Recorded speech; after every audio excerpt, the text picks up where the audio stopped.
tiri muna kay Madam UK dahil pupunta na naman ako for the third round sa junk shop na 10,000 miles ang layo.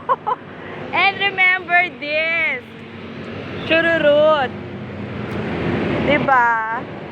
Ito yung nakarina na mini television ko. Diyos ko, gusto ko na siyang i-dispatch siya at meron pang nauuna sa akin na ganun ang layunin. Ayun si kuya, masyado siyang malayo. Pupunta rin yan sa junk shop. Yes, dapat sa ganito mga long weekend, meron kang pinagkakaabalahan sa matipid na paraan. So, ganun si Madam UK. Very productive. And economically wise, dapat unahin nating bayaran yung mga dapat nating bayaran tulad ng bills, 'di ba? Para hindi ka nagagahol at nang aabala.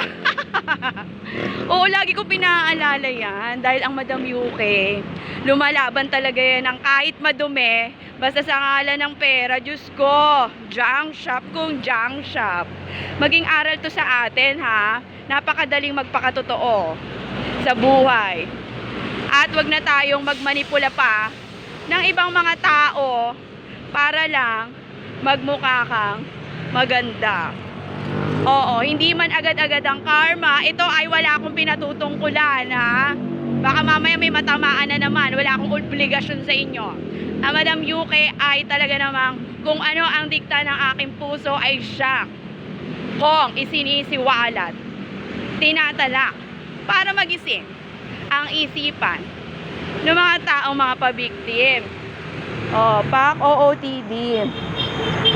Siyempre, ang aking sack for the week. Isang linggo bago maglaban ng medyas. Yes. Diba? Eto na ako. Dati, Zumba. Yung mga ganitong time ko. Pero dahil na-realize ko na marami pala akong dapat ginagawa sa bahay. Kaya nabago ang routine ko after the Karina. Mas lalo naging productive. Diba? Siya. Kapag ka na mulat ka sa mga taong pinipiling lumaban ng patas kahit mahirap, nai-inspired ka kasi sila, ang pagkakaiba mo, yung basura na po pwedeng pakinabangan, yun ay dahil nagamit mo sila